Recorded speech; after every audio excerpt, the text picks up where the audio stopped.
Оканові бракує грошей на ремонт будинку культури. Чотириповерхову споруду у центрі міста збудували у 1984 році.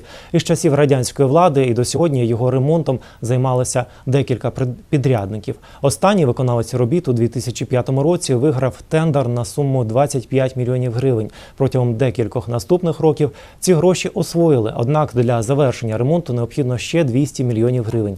Детальніше у сюжеті Тетяни Недбайло. Я, може, трохи пізно став її розуміти, і не часто дарував на день народження квіти. І були часи, коли я тижнями їй не дзвонив. Школярки Марія Горбатенко та Меремік Авеян виконують свою улюблену композицію. Мріють, що після завершення ремонту будинку культури зможуть виступати на великій сцені. Навчаюсь співами з 4 років. Маю мрію виступати на таких великих сценах, дивитися на людей, які аплодують мені. Тут залишилось не дуже багато, але тут дуже гарно вже, навіть зараз. Великі потолки, сцена така велика. Чекають на добудоване приміщення і вихованці дитячого танцювального колективу «Веселка».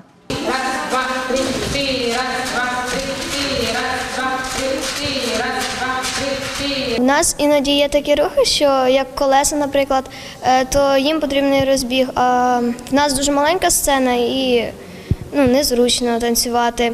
Коли багато пар, мало місця, не вистачає, щоб усі стали. На цій сцені дуже зручно танцювати, оскільки вона дуже велика, широка. Приміщення будинку культури пусткою стоїть понад 30 років. Будівлю звели в 1984 році.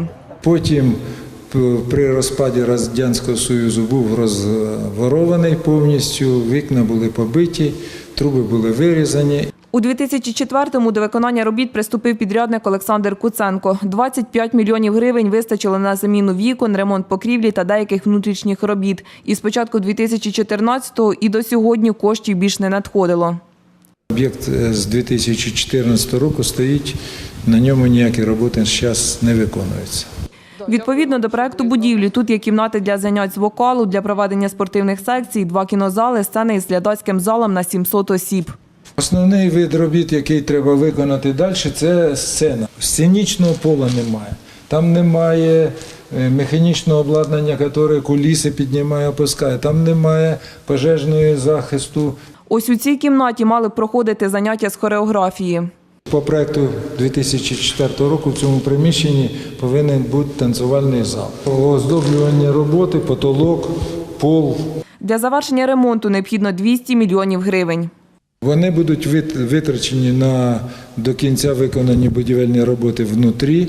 Мається в виду сцена доведена до готовності, зал доведений до готовності, виконані роботи по енергозбереженню, тобто встановлені світильники, встановлена дизель-генераторна, виконано благоустрій всієї території. Зі слів секретаря Канівської міськради, будівля перебуває на балансі Міністерства культури України, тож причини затримки фінансування йому невідомі.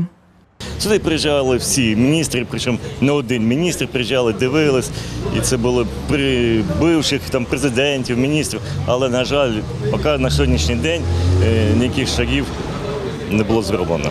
Із міського бюджету вистачає коштів на опалення та забезпечення охорони будівлі. Ми надіслали інформзапит до Міністерства культури України, аби дізнатися, чи виділять найближчим часом кошти на продовження ремонту будівлі. Подробиці повідомимо згодом. Тетяна Недбайло, Максим Шевченко. Новини.